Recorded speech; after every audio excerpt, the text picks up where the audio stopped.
What? గీత చచ్చిపోయిందా? అవును, చచ్చిపోయి దెయ్యంలా తిరుగుతుంది. ప్రేతాత్మగా మారిన తను నిన్ను పెళ్లి చేసుకోవాలని ప్రయత్నిస్తుంది అర్జున్. ఏంటి అంకుల్ మీరు చెప్పేది? నో, నేను నమ్మలేకపోతున్నాను. అంటే ఇన్ని రోజులు ప్రమాదాన్ని ఇంట్లో పెట్టి పోషిస్తున్నాను అన్నమాట. అంటే ఇప్పుడు తన అంజలి మనసు మార్చి నన్ను పెళ్లి చేసుకోవాలని చూస్తుందా? ఇది పెళ్లి కాదు అర్జున్, కుట్ర. అది తన తెలివితేటలతో, అంజలి అమాయకత్వంతో నిన్ను బలవంతంగా ఈ పెళ్లికి ఒప్పించింది. స్వామీజీ గారు చెప్పినా అంజలి వినలేదు. తను అందరి ప్రాణాలు తీస్తుందన్న భయంతోనే అంజలి నీకు గీతకు పెళ్లి చేసి దెయ్యం కోరిక తీర్చాలనుకుంది. ఆ దెయ్యాన్ని నాశనం చేయలేమా? సమయస్ఫూర్తితో చాకచక్యంగా నడుచుకోగలిగితే ఆ ప్రేతాత్మని అంతం చేయొచ్చని స్వామీజీ గారు చెప్పారు. ఏం చేయాలి అంకుల్?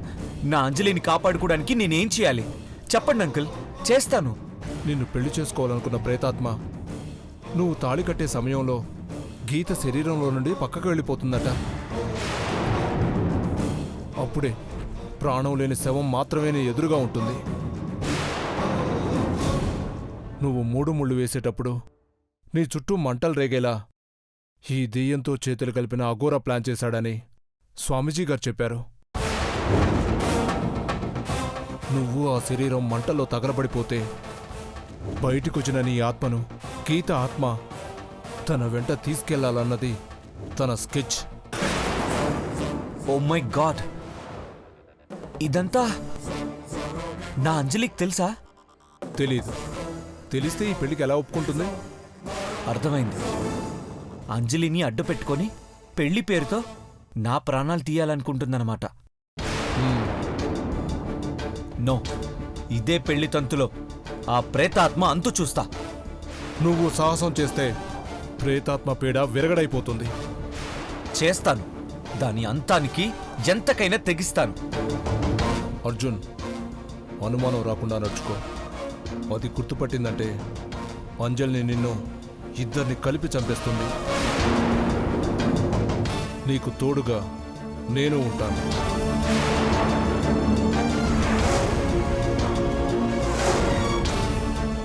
అది జరిగింది. చాలా రిస్క్ తీసుకున్నావు బావా. నీకేమన్నా అయ్యుంటే నా ప్రాణాలు కూడా పోయేవి.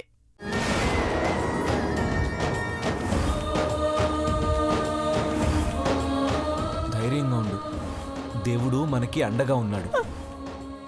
ఆ దెయ్యం నాశనమయ్యే రోజు దగ్గర పడింది. అమ్మా, అలాంటి వాళ్ళది నిజమైన ప్రేమ కాదు, అది వ్యామోహం. ఎగ్జాక్ట్లీ చిన్నత్త. నిజంగా ప్రేమించుకున్న వాళ్ళు అలా చేయరు. ఎంత మనసు విరిగిపోతే కన్న కూతుర్ని పట్టుకొని మా దృష్టిలో చచ్చిపోయా ఉంటుందా తల్లి? అది సరే అమ్మా, తన కూతురుతో తన మాట అనేటప్పుడు ఆమె మాటల్లో వ్యథ, కళ్ళల్లో బాధ గమనించావమ్మా? పెద్దబాబుకు బర్త్డే విషెస్ చెప్పు కూడా వెళ్ళాం కదా. ఊరికే ఎలా కాలిపోతుంది?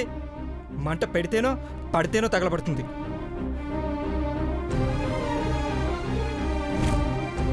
కరెక్ట్ చిన్నబాబు, నీకొచ్చినట్టే నాకు డౌట్ వచ్చింది.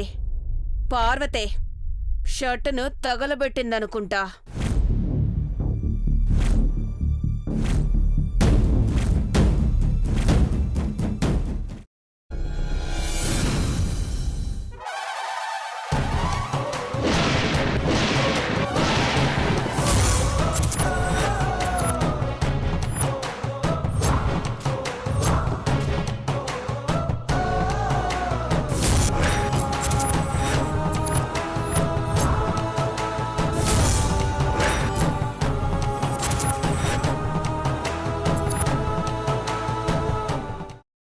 కున్న తర్వాత పొట్టు తీసేసి చాప్ చేసి పక్కన పెట్టుకోవాలి.